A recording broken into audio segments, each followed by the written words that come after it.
Vamos a isso. Já vou partilhar o.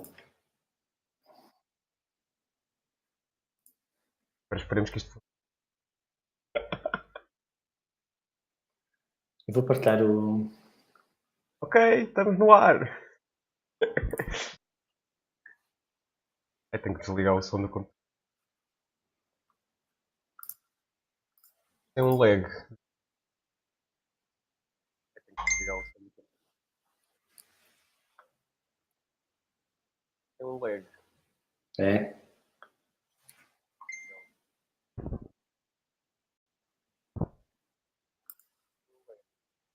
Apareceu agora aqui. Então. Partilhaste no Facebook, foi? Vou partilhar. Então.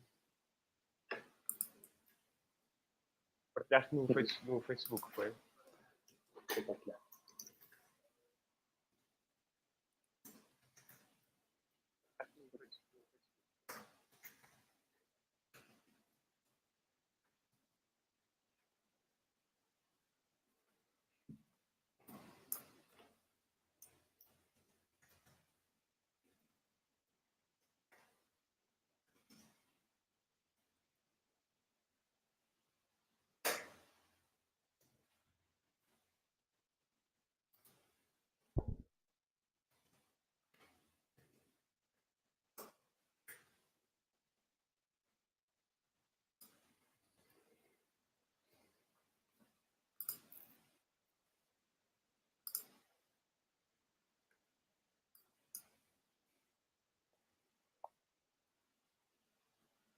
Ok. Queres esperar? Achas que esperamos um para o outro ou começamos? Ok. Podemos começar. Achas que esperamos um para o outro ou começamos? Ok. Então, esta é a primeira experiência de conversa assim em direto. Que ou seja, as pessoas podem estar a ver direto ao mesmo tempo que nós estamos a conversar e que estamos a fazer o vídeo. Também existe a possibilidade das pessoas poderem comentar, fazerem comentários no chat, conversa que aparece ao lado do vídeo. Nós temos acesso à conversa, portanto, se tiverem perguntas, se houver temas que gostassem que nós abordássemos, nós podemos ir lendo esses comentários e vendo essas perguntas, também reduzindo isso à medida que faça sentido a conversa. A ideia é depois, no final, nós temos planeado que a conversa dure cerca de 1 hora, 10 minutos, ou seja, vamos dar algum tempo para alguma pergunta que alguém quer colocar. E eu se calhar começava por aí. Eu já te apresentei no outro vídeo, por isso se calhar não repetíamos essa parte. Queria começar porque no último vídeo surgiu uma pergunta. Houve alguém que deixou uma pergunta que era para ler registros acásticos, para aceder aos registros acásticos, é preciso ter a terceira visão aberta. Queres começar por responder a essa pergunta? Sim. Queria começar também por agradecer-te este convite, que é muito bom para mim, e tenho muito gosto em ter este diálogo, mais esta conversa, ainda por cima ao vivo. Acho que é muito interessante este formato e espero que ele se repita. 1 hora é sempre, parece muito tempo, mas é sempre muito pouco tempo, não é? E podemos começar por aí. Portanto, essa questão de para ler registros acásticos é necessário ter a terceira visão a funcionar, refere-se ao modelo de chakras. Portanto, o modelo de chakras é, na sua forma mais comum ou mais básica, constituído-se por sete chakras principais, sendo que o sexto, que essa pessoa estaria a falar nessa pergunta, se alinha com um centro energético que se situa, digamos, de uma forma comum, as pessoas o entendem como se localizando entre as sobrancelhas. E que, segundo o modelo de chakras, tendo este sexto chakra aberto, funcional, disponível, ele permite ter uma intuição maior. permite ter uma percepção, enfim, mais ampla, energética, etc., fora dos nossos sentidos físicos, ou seja, como se quando este chakra está a funcionar, nós somos mais intuitivos ou estamos mais conectados de alguma forma. O que acontece é que no modelo que nós utilizamos de registros akáshicos, nós não utilizamos os chakras, ou seja, nós lemos os registros akáshicos sem recorrer ao modelo de chakras, não nos referimos a ele. Portanto, quer os chakras estejam a funcionar ou não, nós não vamos por aí, não vamos utilizar, não vamos falar sobre esse modelo. Portanto, eu diria que não é necessário ter funcional a sexta visão, porque nós não vamos falar sobre o sexto chakra, a terceira visão, portanto, essas ideias intuitivas segundo esse modelo. Eu sei que existem várias formações ou várias ideias que falam muito sobre isso, em que é necessário até às vezes muitos exercícios e muitos trabalhos em que a pessoa utiliza o modelo de chakras para trabalhar. Nós não falamos sobre isso, não vamos por aí. A nossa conexão nos registros akáshicos é diretamente com os registros. Nós não estamos a ler a nossa energia ou a energia de um cliente. Obrigado, Pedro. Eu esqueci-me de agradecer a tua presença, mas também estou muito contente. Conversa. Então, se calhar entrávamos agora nos temas que mais ou menos falámos de fazer para esta conversa. E eu começava pelo primeiro, que tem um bocado a ver com esta ideia que se fala muito em vários domínios, em várias perspectivas, é a ideia do céu e do inferno, esta ideia de, ou seja, quando eu desencarno, quando deixo este corpo físico, o que é que acontece? Há muito esta ideia de ou eu vou para o purgatório, ou vou para o inferno, ou vou para o céu, mesmo depois de umas visões mais espíritas, não é tanto uma visão de céu e inferno, mas eu vou para um sítio onde eu vou reviver os meus pesadelos e as minhas crenças e vou estar ali em sofrimento. Noutras ideias também existem as perspectivas que trazem esta ideia de que é como se eu vou purgar, me libertar crenças que me dominaram e dos apegos que dominaram a minha encarnação prévia. Como é que tu vês estas ideias e da tua experiência, daquilo que tu vens encontrando no caminho, o que é que tu tens reconhecido ou não?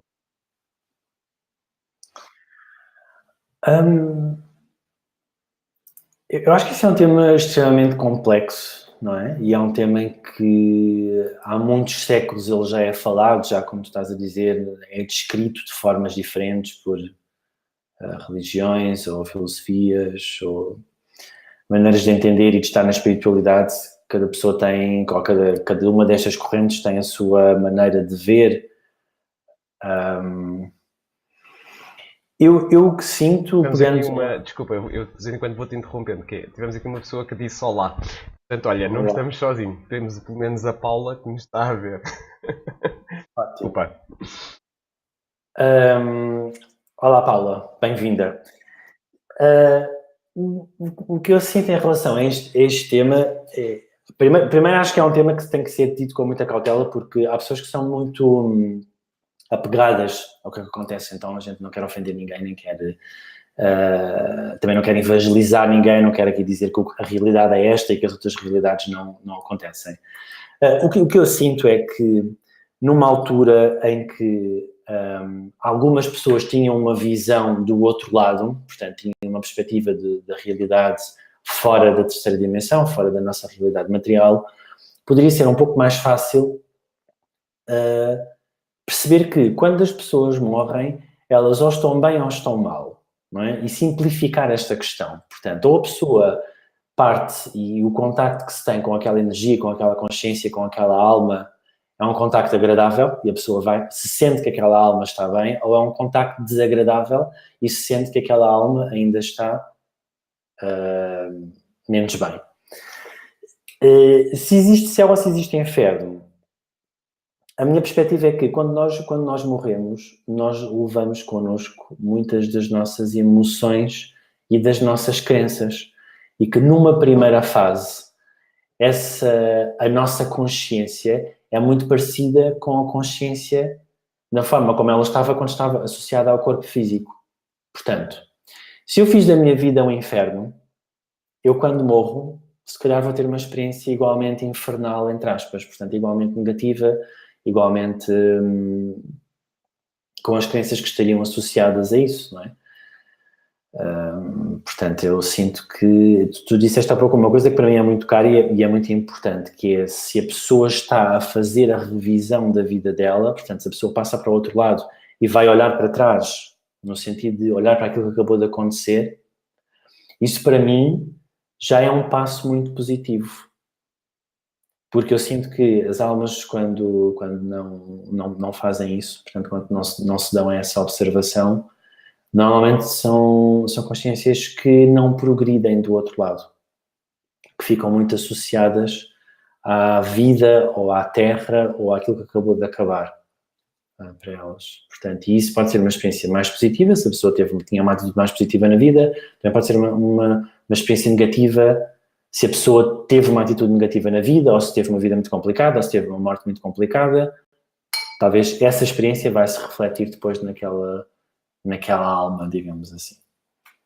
Portanto, existe céu ou inferno. Eu acho que o céu ou inferno não é tanto um lugar, é um lugar de consciência, é um lugar de experiência, digamos assim. Portanto, é a experiência pela qual a alma passa. Qual é a tua perspectiva sobre isso? A perspectiva que eu para mim até agora eu encontrei que mais organiza é a perspectiva de quando eu saio do corpo, esse momento, ou seja, esse processo de saída e como tu estavas a dizer, e o estado em que eu saio é determinante para esse processo, mas eu gosto de o ver como um bocadinho como se eu entrasse numa espécie de um retiro espiritual, ou seja, como aqui na Terra a gente de vez em quando está muito perturbado pela vida e precisa de se retirar para limpar, para refletir sobre aquilo que está a fazer, para rever as últimas experiências. Eu sinto um bocado que há esse processo, ou seja, há esse convite, ou pelo menos há a possibilidade, ou esse convite, de fazer esse processo de retiro espiritual, de revisão, de integração das próprias experiências, de processamento do ponto de vista da alma dessas experiências. Ou seja, no fundo, o que eu estou a dizer acho que vai bastante em linha com o que tu estás a trazer. Concordo muito com essa ideia de que aquilo que a forma como eu vivo a minha vida, não no sentido das boas ou más ações, mas no sentido de consciência, o caminho que eu faço vai influenciar determinantemente o processo, não numa perspectiva de castigo ou de mérito, mas numa perspectiva, porque, ou seja, se eu tenho uma consciência mais elevada, obviamente vai moldar a realidade. Se tu tens uma consciência elevada, a vida que vais fazer na Terra é uma vida diferente de uma pessoa, por exemplo, que se vitimiza muito ou que está muito desconectada dos outros, ou porque acha que está abaixo, ou porque acha que está acima. Podem ser vidas que têm esse sofrimento. Ter uma consciência mais elevada, para mim, ou a forma como eu interpreto as tuas palavras, é que estás consciente das coisas e que as melhoras, ou que ages para tornar a tua experiência de vida melhor. Portanto, a pessoa, ao morrer, tendo feito este trabalho, não é, de tornar a sua vida melhor, de se consciencializar, de trabalhar em si, ela já vai sair, digamos, com uma outra tarefa do outro lado, ou com uma outra experiência do outro lado. Mas eu também sinto muito o que tu dizes, que a morte é um convite à reflexão, é um convite é uma espécie de um retiro. E aí também entra um bocadinho a ideia, porque há pessoas que vão para retiros e até e os retiros são espetaculares e são ótimas oportunidades de reflexão, mas elas, durante aquele fim de semana ou aquela semana de retiro, elas continuam a pensar exatamente em tudo como Da mesma pensavam forma. fora do retiro, mas estão ali isoladas ou estão ali em modo retiro. Não muda muito, só muda o cenário. Eu Eu, vejo um bocado isso com as pessoas que sim, já faleceram. sim, eu também. Isso. Há um autor que fala, que fez bastante trabalho sobre isso, que é o Michael Newton. Tem um livro que se chama, bem, não me Uma lembro do nome, viagem das almas. Viagem das Almas. Ele conta alguns casos e que mostra essa diversidade. Uhum. Parece ser adequada, ser uma ideia adequada. Eu tenho Esse esse. é muito interessante falar do livro de Michael Newton, porque é um livro que nós falamos às vezes no curso dos registros akáshicos, exatamente por causa disso, dessa organização que ele fez de o que é que se passa do outro lado, desde o momento em que a pessoa morre até o momento em que a pessoa volta a nascer. Né? Porque é um trabalho hipnoterapêutico, um trabalho regressivo, com muitos clientes, ele foi verificar o que é que as pessoas lhe contavam que aconteciam.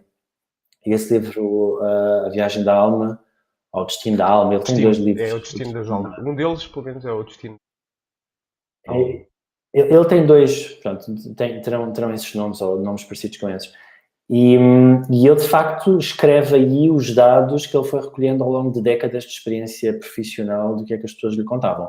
Não é que tudo aquilo que ele diz que Claro, vê é aquilo que eu vejo, porque não é, mas acho que é uma ótima base para alguém que quer saber um pouco mais sobre isto, de refletir, investigar, tentar perceber o que é que se é, passa. até porque aquilo que eu vejo está ligado às crenças que eu tenho, consoante as pessoas que tu acompanhares nesse processo de regressão, uh, porém as suas crenças, consoante isso, diferentes vão ser os resultados, não é? Ou seja, é sempre está sempre limitado de alguma forma aí. Mas Um, há a crença que a pessoa tem, que o cliente tem, é isso sim, ou que... seja, por exemplo, se eu morri muito apegado a esta ideia de castigo, de ficar no castigador, porque eu sou má pessoa, obviamente que a minha experiência regressiva vai refletir essa, Uhum. essa crença, não é? Eu acho que aí é o valor que tem o trabalho do Michael Newton, é porque ele refere-se naquilo que escreve nos livros dele a centenas, a milhares de casos. Não é? Ele vai puxar aquilo que é comum a milhares e milhares de casos. E claro que todas as pessoas têm experiências diferentes e cada um, digamos, vai puxar algo mais ferido ou algo mais livre, mas o que se lê nesses livros é o sumo desse trabalho. Portanto, não é tanto, não é um estudo de casos, é um estudo estatístico, digamos assim, daquilo que ele apanhou ao longo da vida dele. Portanto, eu acho que o valor está aí, não é tanto o que é que eu acho, é o que é que ele encontrou na maior parte dos casos. Por exemplo, eu sinto que eu trabalho muito com pessoas que. Há muitas pessoas que têm a minha consulta para contactar com pessoas que já faleceram. Portanto, há pessoas que só vêm por causa disso, não têm perguntas sobre a vida delas. É só para contactar com a mãe, o pai, um amigo, um filho. E aquilo que eu sinto é que não tem a ver com o tempo que a pessoa partiu, ou seja, há quanto tempo é que a pessoa partiu. Ou seja, há pessoas que, por exemplo, que partiram há 20 anos e que ainda não fizeram esse processo que tu estavas a falar de revisão da vida, de olharem para trás, de se, bom, enfim, Gestão da vida, não é? Quase. gestão, reflexão, Digestão. gestão daquela informação, do que aconteceu, comparar o que estava previsto com aquilo que realmente aconteceu, as atitudes que tiveram e fazer uma digestão pós-vida, portanto, fazer essa reflexão já depois de terem saído da experiência. E, no entanto, há consciências que saem e que saíram há uma semana, há um mês, e que parece que esse trabalho é uma coisa que já está resolvida. Portanto, isto não tem tanto a ver com a forma como é o nosso tempo. O tempo lá do outro lado parece ser diferente, digamos assim, parece ter uma sequência diferente. Essa é um bocadinho a minha experiência. Uma das coisas que o Michael Abrams falava no livro tinha a ver com as pessoas que morriam por suicídio. Um, eu lembro-me que, pelo menos no livro que eu li, porque ele tem dois, que ele tinha uma ideia, ele trazia uma ideia que a mim não me ressoou muito. Okay? Ou melhor, ressoa-me à luz desta relatividade, né? Mas não me ressoa em absoluto. Ele trazia uma ideia que é quase como se as almas que lá de lá fosse como uma coisa bastante negativa, como uma coisa. Desculpa. Faz mal. Como uma coisa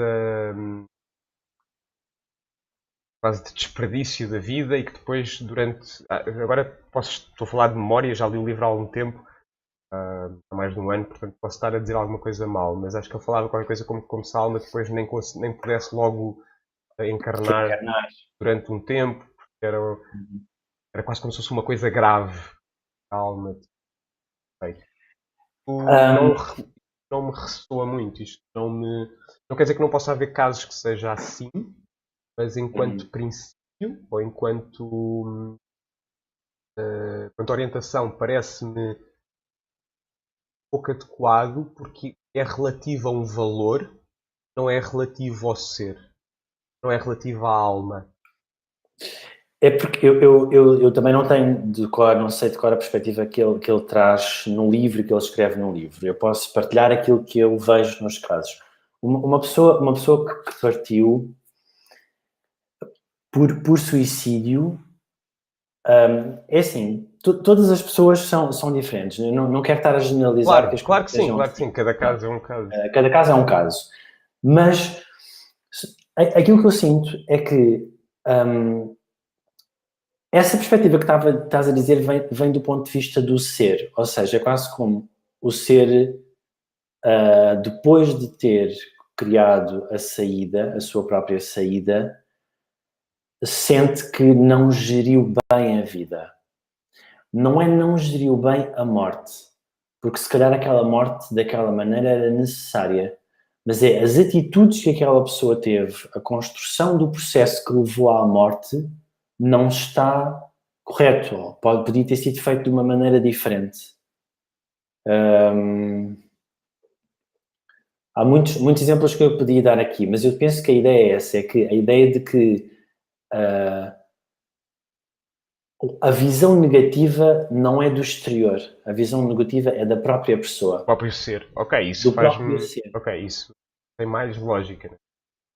E depois o que tu sentes é que há uma espécie de uma compensação que essas pessoas querem fazer. Ou seja, parece que ficam mais perto da Terra, portanto não querem tipo, ir à vida delas do outro lado, não querem sair, porque querem compensar por terem saído mais cedo, entre aspas, por certas coisas que deviam ter feito ou que podiam ter feito, ou que elas consideram que deviam ter sido feitas e não foram. E então querem estar, tipo, a proteger os familiares, a proteger os filhos, a participar, digamos assim, mais ativamente na vida deles. Eu noto isso nas pessoas que já se suicidaram. É como, querem sair muito rapidamente, mas depois quando chegam ao outro lado parece que querem ficar.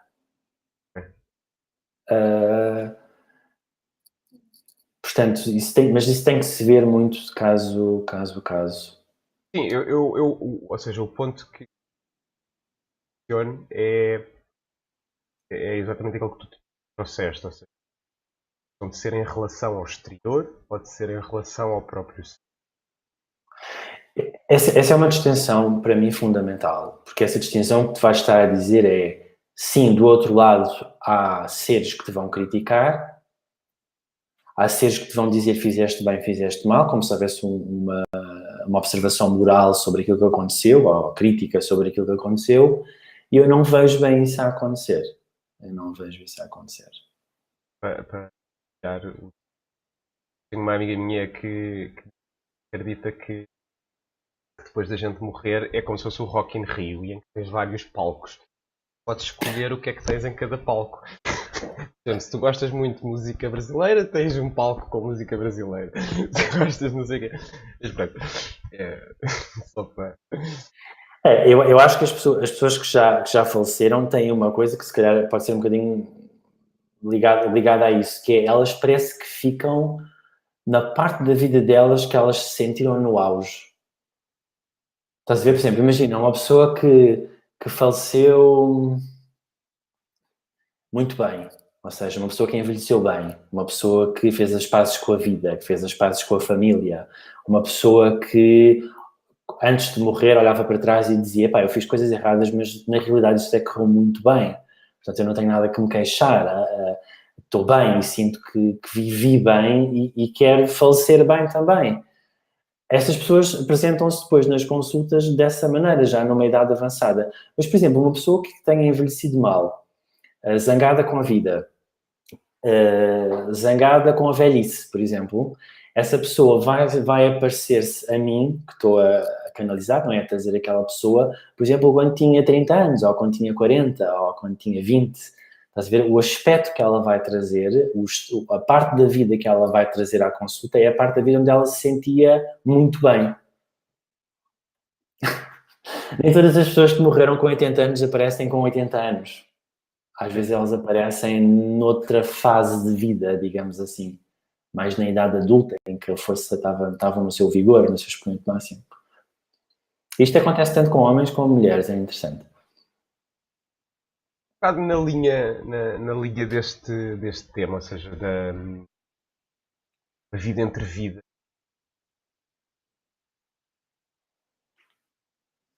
Queria trazer outro tema que é o tema do karma, que é igualmente outro tema muito complexo sobretudo para a capacidade que nós temos aqui nesta realidade e nestas limitações que temos.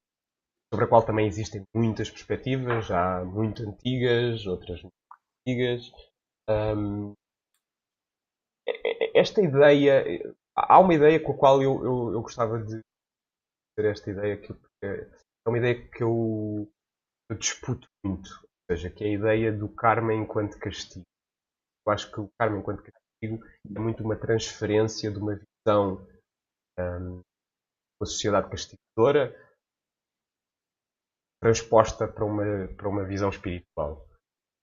E essa claramente... De uma sociedade judaico-cristã. Exatamente. Que nem todas as pessoas têm que ter tido uma educação católica, não é? Ou judaica, porque cá em Portugal não existe muito a tradição judaica, existe mais a católica, mas mesmo as pessoas que não tiveram uma educação católica estão numa cultura cristã, católica e judaica na sua origem. E essa ideia do castigo está aqui na cultura, não está só na educação individual que cada pessoa teve. E eu concordo muito contigo, eu acho que há uma transferência da interpretação, é um conceito judaico-cristão que depois é transferido e aplicado a outra maneira de estar, ou cultura, ou filosofia de vida oriental. Da tua experiência, das tuas consultas e feito, como é que tu, que ideias é que te têm e que estão construindo em relação à questão do karma? É uma coisa que tu sentes de validação? Depende. Primeiro, vou-te explicar porque é que depende. Depende porque quando uma pessoa vem à minha consulta e me pergunta, e me diz, por exemplo, eu tenho uma relação kármica com a minha mulher, ou tenho uma relação kármica com o meu marido. Eu nunca sei o que é que isso quer dizer. Porque as pessoas, a interpretação que as pessoas têm da palavra kármica, a palavra karma, ou a relação kármica, por exemplo, é sempre diferente. Então, quando as pessoas me perguntam, dizem, eu tenho uma relação kármica, perguntam, mas o que é que isso quer dizer para si? Porque há pessoas que têm a visão kármica no sentido de nós tivemos vidas passadas juntos. Portanto, há muita coisa passada que está, por exemplo, a interferir na nossa relação, ou que está a condicionar a nossa relação. Há outras pessoas que usam a palavra kármico, têm uma relação kármica no sentido de eu tenho que estar com esta pessoa, ponto final. Porque é assim. Os céus dizem que é assim e pronto. Há outras pessoas que utilizam a palavra kármica, eu tenho uma relação kármica no sentido de há alguma coisa que eu tenho que aprender, há alguma coisa que nós temos que tirar daqui, por isso é que estamos juntos ainda. Estás a ver? Então, a palavra kármica tem nuances diferentes conforme cada pessoa a utiliza. E é importante perceber isso, essa situação. A ideia... Desculpa, diz. Para mim karma não tem nada a ver com castigo. Nada a ver com castigo. Acho que castigo é uma coisa, karma é outra. Karma, para mim, quando eu utilizo a expressão karma, ou, por exemplo, relação kármica, como estávamos a dar o exemplo, o que eu quero dizer é que há algo que está previsto para aquelas duas pessoas naquela relação. É como se fosse, eu vou utilizar a palavra que usaste há pouco, é uma proposta. Ou seja, é uma base que está ali. Agora, a forma como a pessoa vai viver aquela relação tem muito a ver consigo e com o que ela vai pôr na relação. Portanto, o karma aqui é como se fosse uma base, é como se fosse um ponto de partida, uma rampa de lançamento para algo. Mas não exclui a vontade individual e a liberdade de escolha e a participação específica de cada pessoa. Não entra na minha cabeça essa ideia do castigo. Não, eu nem sequer me relaciono com isso. Não há. Sim, eu também não. Eu nunca vi isso do castigo do outro lado. Assim como cada vez mais está mais claro para mim este respeito que existe do outro lado pelo nosso livre-arbítrio. Uma coisa que cada vez está mais clara para mim. O que é interessante no karma, eu acho que é exatamente isso que estás a dizer, que é como é que tu vais lidar com a situação. O que é que a pessoa individualmente vai decidir sobre aquilo? Porque quando se fala em karma, lá está, outra interpretação é que tu não podes fugir. É como se fosse o destino, o fado. Está marcado, está destinado, está escrito daquela maneira. Não é isso. É uma base. E o que é interessante é perceber como é que cada um lida com essa base, com essa rampa de lançamento. Essa é que é a parte interessante no karma. Não é o que é que está, o que é que foi decidido. É o que é que eu vou decidir perante uma situação kármica. Não sei como é que tu vês isso, ou se vês isto nas tuas consultas. Há duas ideias. Eu vejo, ou seja, a forma como eu vejo e aquilo que eu encontro é muito semelhante àquilo que estás a trazer. Aliás, é totalmente semelhante. Essa questão, ou seja, da pessoa ter escolha, da pessoa ter uma oportunidade, de ter uma proposta. Estávamos a dizer.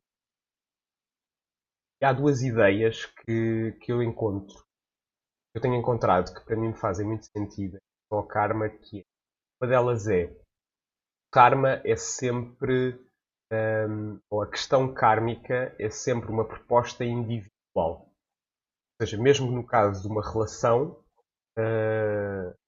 chamar kármica, eu tenho o meu lado, não é? Sobre o qual que está na minha esfera de responsabilidade e a pessoa tem a sua esfera de responsabilidade. E há aqui uma coreografia, ou seja, em que os dois lados se encontram, mas eu respondo a mim, não é? Ou seja, eu, eu respondo a mim e de forma não dependente da forma como o outro escolhe lidar com a mesma situação. Outra Certo. ideia. Deixa-me Ideia. só comentar essa ideia, porque acho essa ideia extremamente importante. E a parte prática dessa ideia é, se eu estou numa relação, e por exemplo, se eu estou a aprender alguma coisa com aquela relação, não quer dizer que a outra pessoa esteja a aprender também. A outra pessoa pode estar a ensinar, pode estar a participar de uma forma diferente. Então, as relações não são uma estrada num sentido. Há diferentes coisas a acontecer e cada um, como tu dizes, tem o seu papel, tem a sua participação específica. A forma como eu faço a gestão da relação é muito individual. É o que é que eu estou a pôr, independentemente daquilo que a outra pessoa está a pôr. Então, isso que estás a trazer para mim é absolutamente fundamental. Às vezes as pessoas perguntam, por exemplo, o que é que nós estamos aqui a fazer? Não há nós, não há necessariamente um nós aqui. Sim. Concordo totalmente. A outra ideia que eu sinto que também cada vez que se vai construindo mais em mim é esta ideia de, e aqui não sei como é que tu vês isto, se te sentes à vontade para falar com a perspectiva, que é, a astrologia olha para a questão kármica muito ligada à questão do planeta Saturno e onde se encontra no teu mapa e de alguma forma há um conjunto de desafios, ou lá está, de propostas kármicas, perdão, trazes para esta vida, tem um determinado cenário, ou tem um determinado contexto, que pode ser uma área de vida, pode ser... perdão. E que, no fundo, como isso se materializa depois na prática, é quase como se fosse uma incorporação de um personagem meu de outro tempo, de outra existência. Ou seja, imaginando uma existência, eu não fui capaz de lidar de forma construtiva, do ponto de vista do meu ser, com a questão da aceitação social. Eu trago esse personagem para esta vida, e cada vez que há uma situação que atua, que me carrega nesse botão, que me toca nesse ponto sensível, é como se esse personagem tivesse maior facilidade em tomar conta aqui do mim. Não sei se isto... Como é que tu encaixas isto ou não no teu modelo conceptual? Eu sinto, assim, não sou a melhor pessoa para falar de astrologia ou para entrar em conceitos astrológicos. Eu também não. Sei que há essa questão com Saturno, não é? Quando o Saturno passa, não sei, transforma e muda ou traz as tais oportunidades. Eu vejo... eu acho que sim, eu acho que as pessoas têm às vezes ligações com esses tais papéis, essas tais vozes internas, essas tais personagens de outras vidas, como se nós estivéssemos a falar de vidas passadas, que de alguma maneira estão conectadas com esta. Como se eu não tivesse, por exemplo, terminado alguma coisa noutra vida e venho terminá-la a esta, ou como se tivesse feito de uma maneira, agora quero fazer de outra. Então há uma conexão com esse personagem, como se fosse a tal base, o tal prancha de lançamento, a tal ideia de vamos partir daqui para entrar nesta vida ou para continuar nesta vida.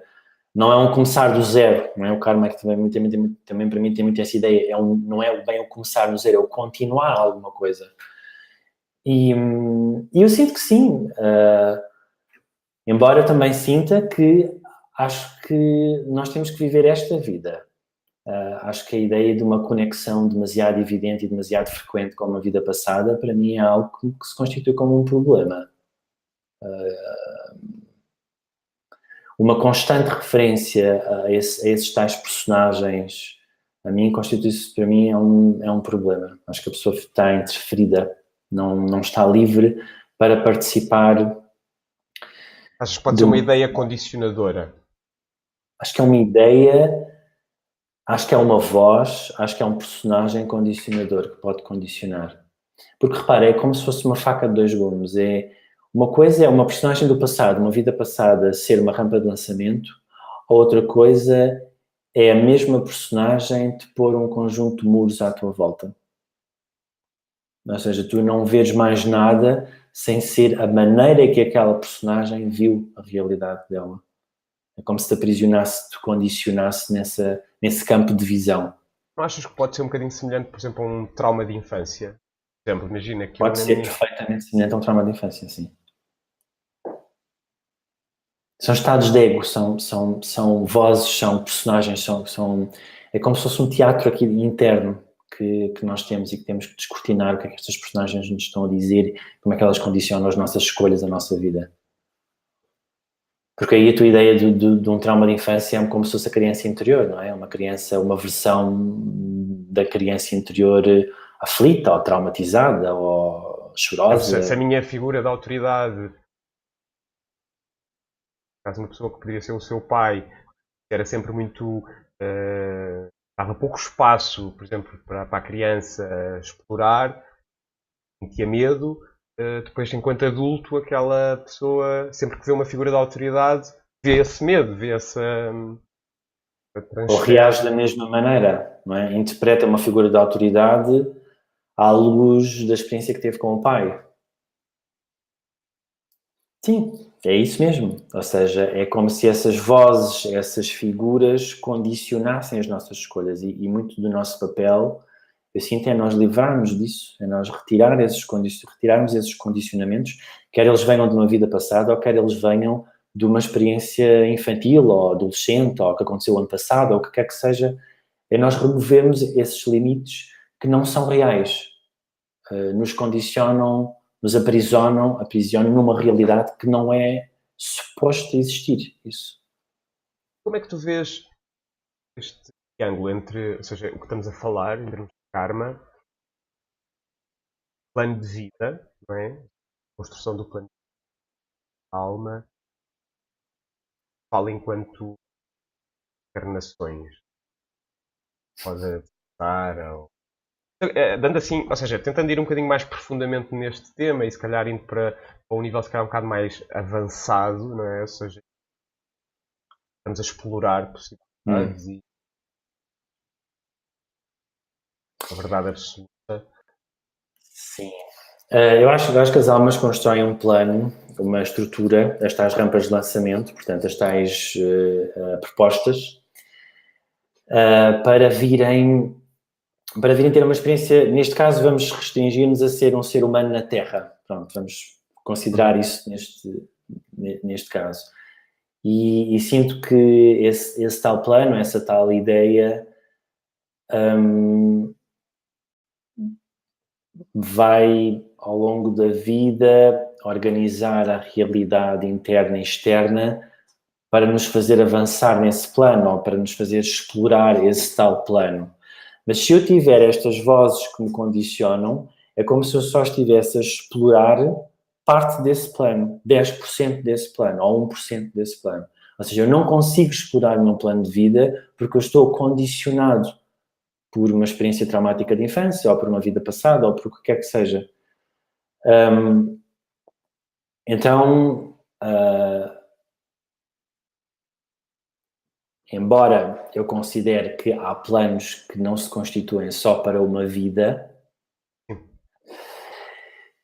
também considero que o facto da pessoa explorar 1%, estar uma vida inteira e outra vida, e outra, a explorar 0,5%, 1% do seu próprio plano, faz com que a pessoa não precise criar outros planos.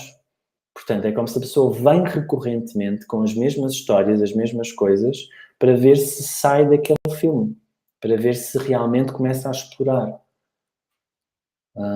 Faz-te sentido dentro do livre-arbítrio das almas e faz-te sentido, eu digo isto, a ideia de um propósito da alma de sair destes encarnações, aquilo que algumas culturas chamam de ação. Esta ideia faz ideia adesão. Para mim, a encarnação é um exercício de liberdade. Ou seja, eu encarno porque é uma escolha minha. Não estou a dizer que é só a minha escolha, mas é uma escolha minha. E aquilo que os budistas dizem, por exemplo, nessa ideia da roda do samsara, da iluminação, o que eles dizem é, se tu não te iluminas, portanto, se não aumentas a tua vibração, se não te resolves, se não removes esses condicionamentos, se não brilhas na tua própria luz, se não exploras o teu plano, o que vai acontecer é que tu vais estar numa roda de samsara. O que eles querem dizer é que tu sais, morres, vais para o outro lado e voltas a encarnar. E depois isso acontece outra vez. E acontece outra vez. Ou seja, é como se as pessoas, as almas, estivessem presas em ciclos de reencarnação. Em sistemas de reencarnação, cíclicos. E eu acho que a palavra preso ou presa se aplica aqui bem, porque a verdade é que a pessoa não consegue sair. E achas que é um preso consciente ou inconsciente? Ou seja, Eu acho que é muito inconsciente. Acho que é muito inconsciente. agora daria para. Eu duvido que as pessoas queiram que se torne consciente. A minha questão hoje em dia é mais essa. É quanto é que eu quero que se torne consciente? Ou se eu prefiro continuar a viver na tal roda, utilizando as palavras budistas como estavas a trazer, na tal roda de samsara, que é uma roda de ratos que estão a correr na mesma coisa e não saem dali e acham que estão-se a esforçar imenso, Claro. mas elas não saem dali. É um ato de muita coragem tu só parar a roda já é, já é um ato. Já é contra o sistema, Já é contra o né? Já é sistema, não contra é? o hábito. Há uma sala com uma data de ratinhos nas suas rodas e de repente alguém para, toda a gente. Olha para aquele rato e pensa, o que é que se passa com este? Este saiu de... Passou-se, não é? Eu vejo muita vida assim, eu acho que nós somos, muitos de nós, e eu incluído, em muitas fases da minha vida, ou em muitas áreas da minha vida também, andamos um bocadinho na roda, não é? Sim, sim, sim, claro que sim. Inconscientes, portanto, sem sabermos muito bem o que estamos aqui a fazer, mas lá está, para mim a questão é, mesmo não sabendo o que é que estou aqui a fazer, eu quero saber ou eu não quero saber? Qual é que é a minha atitude interna, não é? Qual é a minha postura sobre isso? Eu quero me descobrir ou não quero descobrir? Eu quero ir além daquilo que é o óbvio ou não quero ir além daquilo que é o óbvio? Eu quero ficar na zona de conforto. Para mim a questão é esta hoje em dia. E estou a falar de mim. Né? Sim, sim, sim, sim, eu sei perfeitamente. E acho que isso está muito ligado com uma coisa que falávamos na última conversa, que era a tal questão da. Eu não me veio a palavra, mas era a questão da autodeterminação da minha energia, o assumir da responsabilidade total sobre o meu ser, não é? As coisas estão relacionadas. Porque quando nós saímos da roda, quando o rato sai da roda, o que é que o rato vai fazer? Ele tem que decidir o que é que vai fazer. E aí que vem entrar a questão da autodeterminação. O que é que eu vou fazer de diferente face ao que tenho feito até agora? Portanto, é mais responsabilidade, é mais risco. Não é fácil fazer isso. Outra ideia que acho que também vem um bocadinho na sequência de, hum, tem um bocadinho, ou seja, tem a ver com o que estávamos a falar no sentido em que falamos, ou seja, do quão consciente é, quão eu estou disposto de facto a trazer para mim essa responsabilidade, que é esta ideia que se fala muito também nestas áreas, a ideia de sombra. Estas ideias de qualidade faz caixa na forma como tu vês a experiência humana, ou seja, é assim neste. Encaixa muito, mas não de uma perspectiva dicotómica. Ou seja, da luz ou da sombra. Eu vejo mais como um contínuo, em que há diferentes níveis de luz e diferentes níveis de sombra. Não é tanto é ou não é, é como se as pessoas movem-se num determinado contínuo. E quando tu te moves num determinado contínuo, se tu estás num ponto desse contínuo, o que para ti é luz e o que para ti é sombra define-se pelo ponto em que tu estás. Porque se tu te moves mais para o lado da luz, o que estava aqui no meio, que antes para ti era luz, agora já é sombra. É a mesma coisa do que a temperatura. Sim. Acho que se tu vieres do Alasca para Lisboa, tens calor. Mas se vieres do deserto do Saara, em pleno verão, durante o dia, para Lisboa, sentes uma brisa fresquinha agradável. Mas a temperatura em Lisboa é a mesma. A questão aqui é como é que tu estás? Qual é que é a tua posição? E para mim, a luz e a sombra têm a ver com isto. Não é tanto se um ser é de luz ou se um ser é de sombra. É o ser é de luz ou de sombra em relação à vibração que tu tens. Porque para mim um ser de luz pode ser um ser de sombra. Ou para mim um ser de sombra pode ser um ser de luz para outra pessoa. Este nunca tinha. E acreditas que essa perspectiva para ti, para uma determinada situação e relativa a uma determinada pessoa, aquilo que para essa pessoa é visto como sombra é necessariamente menos consciente? Deixa-me tentar pôr a coisa de outra forma. Eu cada vez mais tenho esta ideia de que sombra é uma manifestação da inconsciência. É a manifestação do nível mais baixo de consciência. Ou seja, não é propriamente uma coisa premeditada ou intencional, mas é uma consequência de um determinado nível de vibração, como se esse nível determinado de vibração se tornasse insensível a, a um conjunto de coisas. O facto de eu estar insensível a esse conjunto de coisas faz com que à luz de um determinado referencial, a minha ação seja menos luminosa ou mais luminosa. Uhum. Não sei se apanhaste ou se queres que eu dê um exemplo. Okay. Dá um exemplo. Vou dar um exemplo. Imagina que eu não tenho consciência, não tenho minimamente consciência do impacto que eu tenho, que a minha vida tem no planeta. Okay? Então há um conjunto de coisas que eu faço que tem um impacto negativo na saúde do planeta. Okay? E isso, para outra pessoa que já tem essa consciência, que tem essa sensibilidade, está conectada a essa sensibilidade, para ela, essa minha forma de viver é mais sombria, menos luminosa. Mas para mim, eu não estou a fazer de uma forma premeditada. Não é uma coisa tipo, eu quero fazer mal ao planeta, ou quero... Não, ela vem de uma inconsciência, vem de uma insensibilidade.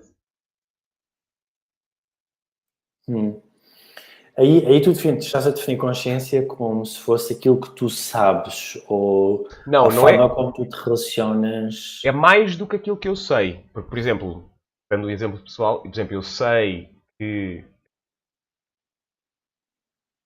partilhar o fracasso. Eu sei que se eu... Eu sei que, por exemplo... Não, mas, sei lá, eu sei que separar o lixo vai contribuir para ajudar o planeta e muitas vezes eu não separo o lixo. Não é? Ou seja, eu sei, mas eu não tenho verdadeiramente consciência. Porque se eu tivesse verdadeiramente consciência, eu mudava a minha atitude. Pelo menos esta é a forma como eu vejo. Sim, eu tenho questões em relação a isso. Eu não sei muito bem definir a questão da consciência. Eu acho que é um conjunto de coisas. Por exemplo, uma pessoa pode estar, e isto é muito comum, pode estar, por exemplo, a deitar o lixo para o chão, a incomodar as outras pessoas, a fazer imenso barulho, e pode estar elevadíssimo, não é? Na sua vibração, porque está super contente e porque está livre e porque se sente bem. No entanto, o efeito exterior, ou a forma como nós estamos a observar aquela pessoa, é que aquela pessoa está a prejudicar claramente os outros e o planeta, mas aquela pessoa está numa ilação, está num nível elevado daquela experiência. Se aquela pessoa tem um nível de consciência elevado, não tem, não é? Portanto, eu acho que aqui o nível de consciência, quando nós falamos nisso que estavas a dizer da luz e da sombra, é um bocadinho um conjunto de fatores. É o que tu sabes, com o que tu sentes, com o impacto que tens nas outras pessoas, com o impacto que tens em ti, com a consciência que tens disto tudo, com o que tu sabes disto tudo. Portanto, é algo maior, é algo que transcende, digamos assim. E também sinto que tem a ver com uma outra coisa que é o saberes o que é que estás cá a fazer, digamos, o saberes qual é que é o teu papel ou os teus papéis, sentires que estás bem orientado na vida, no sentido de estás a ir para onde tens que ir, tens esta sensação interna de que as coisas estão encaminhadas ou que a tua vida está a ser bem encaminhada por ti. A consciência aqui é um termo... Sim, é sempre um termo a pessoa vibra de uma forma elevada. Estás a ver? Isto é uma coisa que tem que se ver bem o que é que é.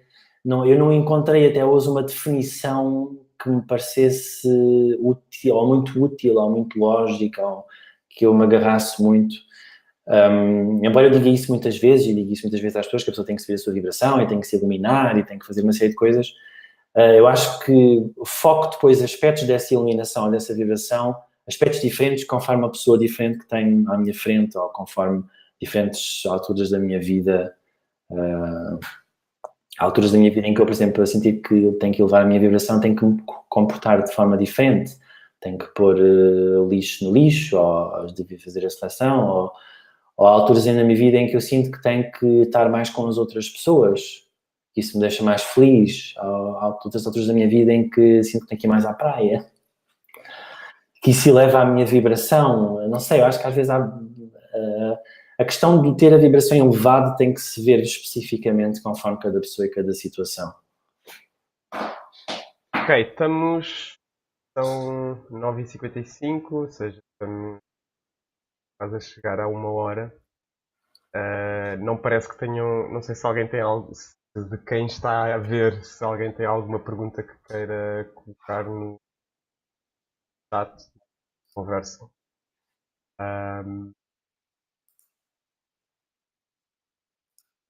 Então, Deixa eu ver se... Não, temos aqui algumas mensagens de agradecimento, mas nenhuma delas me parece também nenhuma questão específica. Pode ser que surja depois, não? O vídeo vai ficar online. sim. Temos gosto em responder ou em comentar aquilo que as pessoas sintam aos temas que tivemos a falar, mas noutra entrevista ou noutra conversa. Entretanto, faltam. Há alguma destas coisas várias que falámos ou de outras, alguma coisa que gostava de dar ou de nós falámos assim de, embora tenhamos falado de coisas bastante complexas, tivemos a espreitar um bocadinho de cada coisa, não é? Sim. Pode acontecer que sintas necessidade de trazer alguma coisa. Eu sinto que todos estes temas são extremamente complexos e estar a simplificá-los numa conversa é um exercício que às vezes pode ser muito, enfim, passar as coisas pela rama é sempre perigoso porque não aprofundamos e não trazemos vários exemplos e não damos as várias nuances que as situações podem ter. Portanto, em qualquer um dos temas que nós falámos, as questões kármicas, as questões do céu e do inferno, o suicídio, este tema que estamos a falar agora dos níveis de consciência, da luz e da sombra, portanto, este contínuo de maneiras de estar, eu sinto que, principalmente nesta questão da luz e da sombra, eu sinto que há muita coisa que podia ser explorada aqui. As maneiras que as pessoas têm de elevar a sua frequência, de se colocar mais na luz, utilizando estes termos que estamos a usar agora, de se colocar mais na luz, de se colocar numa posição mais iluminada, como dizem os budistas, mais consciente. Acho que nos falta um bocadinho trazer a ideia de que quanto mais luz, mais responsabilidade, porque às vezes as trevas, a sombra é muito feliz, mas exatamente por causa da ausência de responsabilidade, da ausência de participação pensada, refletida. É a tal coisa da roda do rato, né? A pessoa pensa que anda... E isso traz alguma satisfação, é aquela neutralidade confortável que às vezes é uma prisão, às vezes não nos deixa viver corretamente. Portanto, eu sinto isso. Eu acho que quanto mais luz e mais as pessoas fizerem para se autodesenvolverem, autocrescerem, maior se torna a responsabilidade. Outra coisa que eu gostava de dizer, que me surgiu há pouco como exemplo e depois não acabei por não dizer, é que uma das coisas que eu ouço muito no mundo da espiritualidade é que as pessoas devem ter mais autoestima. Não sei se tu ouves isso. Eu ouço uma outra versão que é: eu tenho um problema que eu tenho falta de autoestima. Falta de autoestima. É isso é a falta de autoestima, o problema com a rejeição. São duas coisas que me tiram um bocado do sério. Ok, a questão da rejeição. Isso também é um bom termo. Eu gostava de dizer aqui que a ideia da autoestima é uma ideia muito... Claro que há pessoas com falta de autoestima. É óbvio que há pessoas que têm uma ideia muito negativa de si mesmas e que, enfim, se veem como inferiores aos outros, ou mais incapazes, ou mais ou menos o que quer que seja, que os coloquem, digamos, abaixo dos outros, ou que os façam viver as relações dessa forma. Mas a maioria das pessoas não tem uma baixa autoestima. Eu acho que o que se passa, que as pessoas interpretam a questão da baixa autoestima como a outra coisa que é, eu não me sei relacionar com o outro. Eu não me sei posicionar em relação ao outro. E gerem mal as relações, ou tomam decisões erradas, ou tomam decisões precipitadas, ou continuam com os mesmos modelos, com os mesmos padrões. E muitas vezes, o continuar com estes padrões, a pessoa está a querer servir a sua própria autoestima. Ou seja... Perfeitamente. E claro que neste processo, se calhar vai criando situações ou vai criando relações que a prejudicam a si mesma, mas está a tal falta de consciência, as pessoas não têm consciência que isso está a acontecer. Mas não é por falta de autoestima, porque a pessoa, por vezes, até se coloca muitas vezes acima dos outros, ou as suas necessidades e as suas preferências acima dos outros. E por isso é que existem os tais padrões e os tais ciclos. Não é? Isto aqui não é uma questão... Autoestimar mais é um problema. E isto, por exemplo, o que se vê em estudos é que as pessoas que são líderes de gangues ou que são líderes de, por exemplo, pessoas com influência na sociedade ou com muito poder e que o usam de uma forma que prejudicam as outras pessoas, que fazem danos nos outros, têm níveis muito elevados de autoestima. Portanto, e o muito elevado da autoestima, a pessoa querer se ver só a ela própria, só a si mesma, pode ser prejudicial na relação com o outro, na relação consigo. E a forma como a pessoa lida com... a partir do mesmo ponto, pode responder à situação de muitas formas diferentes. Estava-me a lembrar de uma situação que não é exatamente a questão da autoestima, mas que eu acho que em que acontece uma coisa idêntica, é, por exemplo, as pessoas na forma de se relacionar com os outros entram muitas vezes em sistemas de agressor, vítima e salvador. Não é? Ou seja, há muito esta dinâmica de relações. Às vezes a pessoa... Há muitas pessoas que se sentem vítimas da dada relação e na verdade elas são agressoras. Ou seja, eu nem vou discutir contigo como vingança. Se eu não discutir contigo, também não vais ganhar. Eu ganho a partida. Sei lá, por exemplo, estou a dar um exemplo, não é? Ou seja, isto é uma agressão. Isto é uma atitude agressora. Só que é uma agressão passiva, não é uma agressão ativa. Ou é para trás, não é para a frente, não é? Outros exemplos muito comuns também disso, dessa atitude mais passiva-agressiva, que é, por exemplo, quando as pessoas dizem que eu gosto de ajudar toda a gente, gosto de ajudar a minha família. Depois, quando tu vais analisar o que está ali a acontecer, elas querem controlar a vida das outras pessoas, dizer-lhes o que é que elas têm que fazer segundo os seus critérios do que é melhor. Então, esta atitude de eu quero ajudar toda a gente, mas as pessoas depois não reconhecem, o que as outras pessoas estão a sentir é ele ou ela quer mandar em mim. Ele ou ela quer definir o que é que eu tenho que fazer. Portanto... Sim. Houve há muitos anos, não tenho muitos anos, mas há alguns anos atrás, eu fiz alguma ação numa teoria de personalidades que é o Enneagrama, não sei se ouviste falar. E uma das coisas que me encantou imenso, pelo menos com a pessoa que eu aprendi e na forma como eu aprendi, é que ou seja, aquela teoria de personalidades olhava muito para as personalidades não a partir dos comportamentos, ou seja, não a partir do comportamento que cada pessoa tem, mas a partir da motivação que cada pessoa tem por trás do comportamento.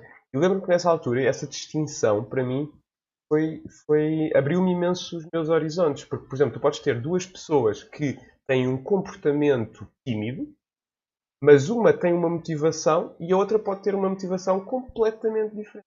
E aparentemente tu encaixarias as duas pessoas na mesma caixa e na verdade não tem nada a ver. Então esta coisa de, mais uma vez voltando à questão da responsabilidade, esta questão do autoconhecimento, mais do que eu estar a julgar os meus julgamentos, os meus comportamentos, eu perceber e trazer à minha consciência ou entender quais são as minhas motivações para ter esse comportamento, é muito mais produtivo, é muito mais interessante e é muito menos castigador. É muito menos... eu faço isto mal, ou eu faço isto bem. Sim, é aquela perspectiva de irmos ver a função dos comportamentos, ou para que é que eles servem, não é? Para que é que a pessoa está a ter aquele comportamento, qual é a motivação dela, qual é o interesse dela, é aquilo que os ingleses dizem é de agenda, qual é a agenda da pessoa, qual é o interesse dela, o que é que está por trás, do que estar a dizer, fiz bem ou fiz mal, do que estar a entrar do ponto de vista moral, não é? Trazer a moralidade para a observação, em vez da funcionalidade, para que é que aquilo serve, para que é que aquilo serviu, para que é que eu estou a fazer aquilo. Sim, isso é básico, isso é fundamental, eu sinto nessa observação. Mas eu sinto que é uma coisa que se fala pouco. Eu ouço pouco Fala-se falar muito pouco. negativo. Epá, eu adorava, eu para mim ficávamos aqui mais, mais 2 horas a conversar. Ahm, Pronto, chegamos ao fim do tempo que tínhamos previsto. Uhum. Quero voltar a agradecer-te. Aprendo imenso. Conversas. Além de aprender, traz-me perspectivas que me alargam. Espero que quero muito estarmos a. Eu gostei deste formato que libera trabalho de edição e pronto, e tem esta possibilidade de poderem participar. Hoje não aconteceu muito, mas acho que é uma possibilidade muito interessante. Sim, eu também quero te agradecer muito, acho que este formato é ótimo, podemos fazer várias vezes e, enfim, melhorar naquilo que possa ser melhorado, não sei bem como, mas a ideia fundamental e aquilo que eu espero que seja a minha contribuição, porque é o meu interesse também, porque é por isso que eu também estou aqui, é exatamente para alargar a consciência, para abrir, para me dar perspectivas, para partilhar as minhas e aprender também com as tuas e com as das pessoas que nos ouvem, de uma forma que me expanda, de uma forma que alargue, que amplie quem eu sou e o que estou aqui a fazer. Portanto, eu acho que se tem esse efeito em ti, e certamente tem o mesmo em mim, e espero que tenham o mesmo nas pessoas que nos ouvem, porque é esse o objetivo, é partilha de informação para alargar, ampliar a consciência e a perspectiva das pessoas. Fazer com que elas se tornem melhores pessoas, melhores elas próprias. Então, acompanharam. Obrigado. À Até à próxima. próxima.